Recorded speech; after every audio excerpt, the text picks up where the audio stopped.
So hey guys, Jiggly here with a beginner's guide for players who want to play Divine Monk. It's been a long requested video. I've just been busy and playing other games, I guess. And yeah, so now today I thought I'd decide to give you what you want and give you this guide. So if you're planning on making a Divine Monk, obviously the first things to keep in mind is what's the best race to pick. Now there's only a couple of choices I would highly recommend as a healer to pick. So let's go to it. So the first pick I'll always say recommended would either be an elf. Now, I know a lot of you people will probably disagree and say human's better, but I'll tell you why elf is better. Most of the meta right now is tank, heal, tank, or tank sin. So being an elf means you have a faster reaction to get back onto your mount once you're out of combat and to run away. So their mastery bonus gives you that edge on other healers. You also have the flute, which also gives you a base mana for you and your partner, which is AoE.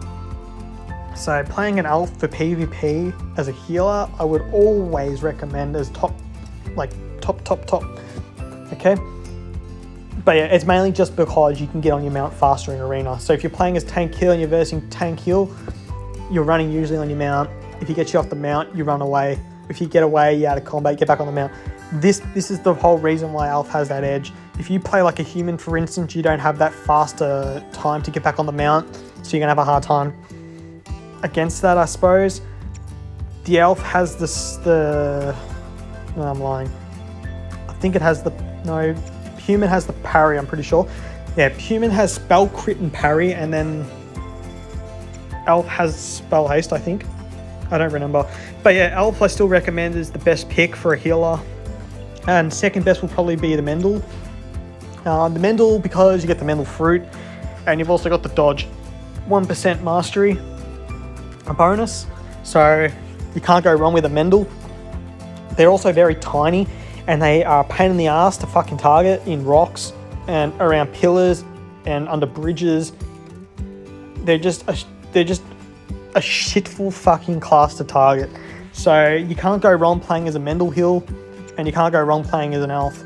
They are the only real two that I will recommend as a healer right now. You can play Monk human. It does work quite well with rapid cast, so you can crit a lot more, but it's just not as good. Like, these two will always be better than the human, I think. Orc, I think Orc is a troll, and Undead's a troll too. I think they're not. I would never recommend them for healers. They're just troll. Okay. Also, guys, just give a shout out to Aiden. He let me use that healer today to give you guys this guide. So make sure you give him a hands up, thumbs up. Tell him thanks. Okay. Okay, guys. So this is the second part to my video. So this will be more about the spells now. So we've just got past the races and masteries. Now we're going to talk about spells. So in spell tree, as a healer, obviously your main priority is to support your partner as much as possible with crowd control, a little bit of damage, and some healing. So they're what you got to try and do as much as you can in the game, keeping in mind keeping yourself alive. So your core spells are rapid healing. You want to always get it as fast as possible to cast off. So that means you need as much spell haste as possible to get the fastest cast. Restore is also one of the most important spells as a healer. It applies onto you and to your partner. The faster your spell haste, the better the restore. Keep in mind, this is really important, this spell as well, because it means you can line of sight your enemies while having this on a target, meaning you don't have to be out in line all the time, spamming rapid and divine. So we'll get to it later on, why I recommend spell haste. Arrow of Faith is pretty much your primary spammable damage spell, I guess. It's pretty much used in some of my videos as a troll. I usually say arrowed when I kill someone with it. We have good laughs out of it. Divine Light is pretty much your major heal single cast spell. So if you rotate this with rapid healing, so if you go rapid, you'll get a half the cast time and you can use Divine Light and it's a vigor heal. and it also will reduce the mana that it initially takes, meaning that it's half. Okay, and obviously reserving mana is a big thing as a healer because that can pretty much determine if you win or lose the game. Prayer of Pure Faith is the main reason why you pick a monk. It is an AoE heal which drops on the ground, and it's pretty much like a restore, but it's AoE and it heals, and it also gives you a damage reduction of 40% being in the circle. So the more of these you can throw onto the table in an arena game, the better, because it helps you heal, it helps you with damage reduction, it helps you apply pressure on the enemy team. Okay? Now for talents, 15 row, I always recommend the second one because it gives you an extra 5 seconds on restore, which is a big thing for me because it means less mana usage. You're not spamming restore. The first one I will only use if I'm against a rogue tank team because this will always get the rogue out of stealth. You can use it before he smoke bombs and you can't do shit. The third one is really useless. Like, you can use it for like casters, but there's not really many casters in the game apart from mages and healers, and most of the time the second one is just better. 25 row, Phoenix Storm is always the best pick because it's a melee spell. So if you get silenced by a Flame Knight or anything like that, or silenced by a DD Warrior, or what's another example? Say like the enemy is trying to cast, this has its value over the other two. So like Fire of Faith is alright versus Flame Knight because obviously you can stun them through Karlin, which is their burst, and the same with Nightmare, you can sleep them on their burst, but they have downfalls. One, the Fire of Faith costs a lot more mana. Even though it stuns for 4 seconds, it's very hard to pull the cast off because you've got to be in line of the enemy, meaning that you're exposed to getting one shot. Nightmare's faster of a cast, so yeah, you can pull it off, and it's good to kite and run away. But the downfall of Nightmare is people can just pretty much, they could hit it by accident and then the sleep breaks, or they can pick the Eye in Arena, which is the spell which gets any stealth route. You just pick it up and you take like 1 HP damage per second. This breaks the sleep if you pick it up off the ground, making this spell useless after 1 minute in the game. So then you're pretty much playing 4 minutes with 1 stun. That is why I always recommend Phoenix Storm. Another reason why I recommend Phoenix Storm, again, is because of the kick. Say for instance this dummy is casting, on the left side, see that cast bar? If you see him casting, you can be ranged like from this far and press Phoenix and it will interrupt, it puts you in combat and it kicks the cast. This is a very, very strong OP spell. It helps you and it helps your partner secure kills sometimes.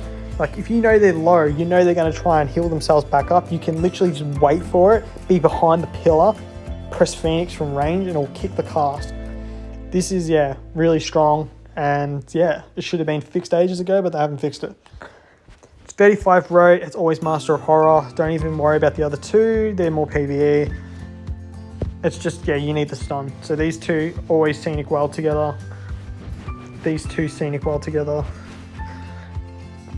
45 row, always Devour at Mind over the other two, because this helps you decrease your Divine Light cast by half, and also gives you less mana cost on your Divine spell, which is big. So you always want to pick this, okay? 55 row, if you're a highly experienced player and you've got the gear, Unbreakable is the pick. If you've got the gear, if you're max geared, I recommend picking this. If you're kind of new or you're not as good as you think you are, like for instance, there's some healers out there who still use this even though they're max geared, then I recommend you pick Gift of Life. But if you're experienced and you're good at the game and you want get the quick prey down or an extra stun on the target, I always pick Unbreakable. Unbreakable is really strong against tank teams because you get the stun, you get the prey, you can reserve it, time it.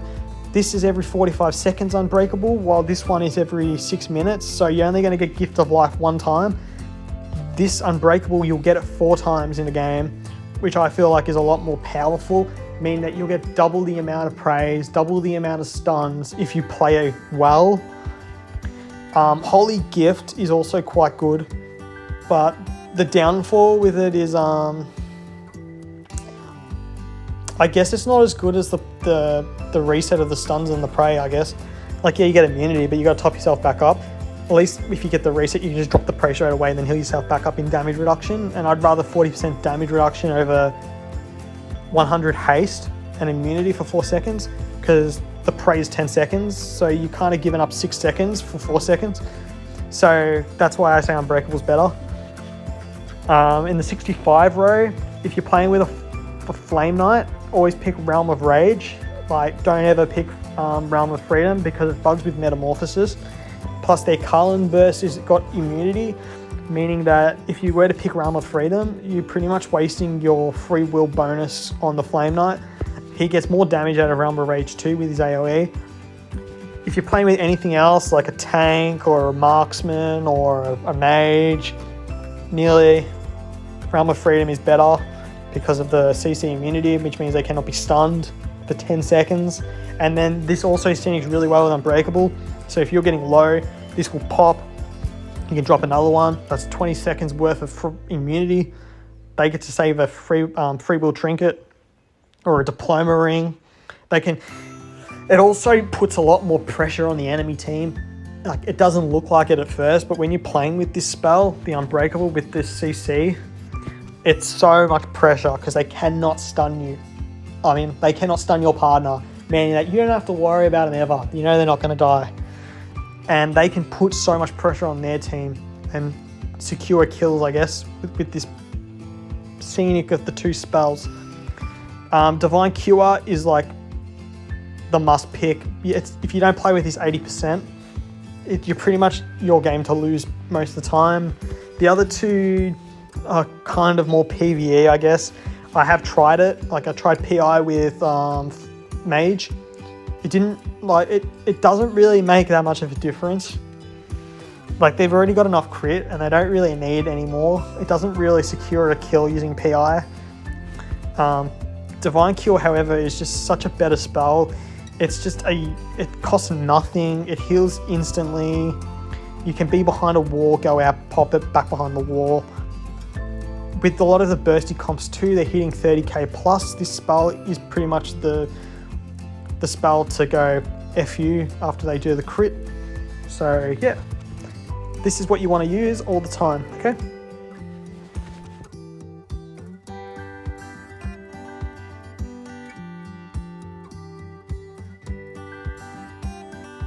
Hey guys, so this is the third part to my video now. This will be regarding stat priorities and what gems are recommended and best mana prism gems, why I gear this certain way and why I don't recommend certain things.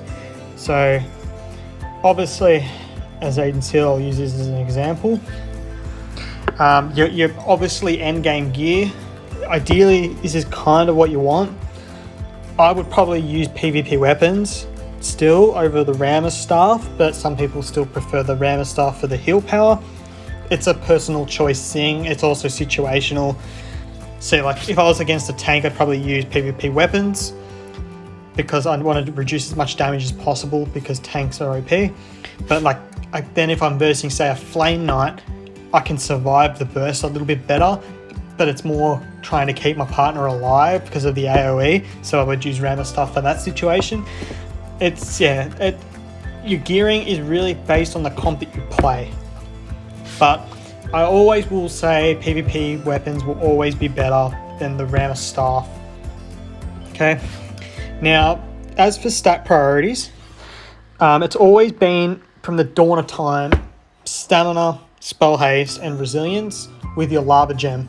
Now, the reason why I always recommend spell haste is because, one, the more spell haste you have, the faster the restore tick, the faster the rapid cast, the faster the divine cast, the faster the prey cooldown, the faster the prey ticks. What else? Faster arrows of faith. Everything that you're casting is just basically faster you're receiving healing faster, your partner is less likely to die because of the restore tick.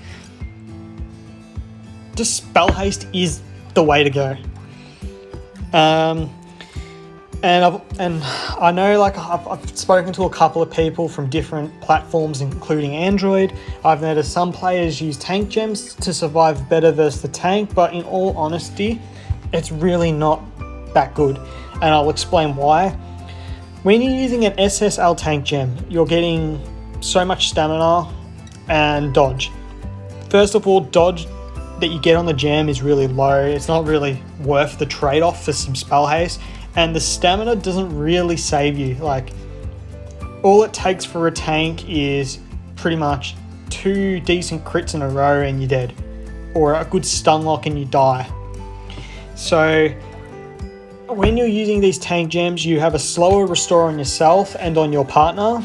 You have a slower prey, which has a slower tick. You're casting slower too, so you can't top yourself up as quick as you want to, or your partner in difficult situations. So you got to keep in mind that you're trading your cast speed for probably 7 or 8k worth of health. And for me, I don't think that is worth a trade when you've got access to a tattoo at 3151, which gives you 8% stamina, or the bonus from the tank, like the bonus from the tank, you get a bonus, whatever it is, I think it's 5% stamina from his buff in the opener, the shout. And then you've also got the, like, I know some people have gotten it from Gameloft, but the tank gem, that's also another 8%. So really, you've got nearly 20% bonus stamina from those 3 items alone. And if you're really that desperate for stamina, I guess you've got the level 5 mana prism gem. But again, like, I don't agree with tank gems. I don't think they're the way to go. I still think spell haste is better. It always has been, always will be.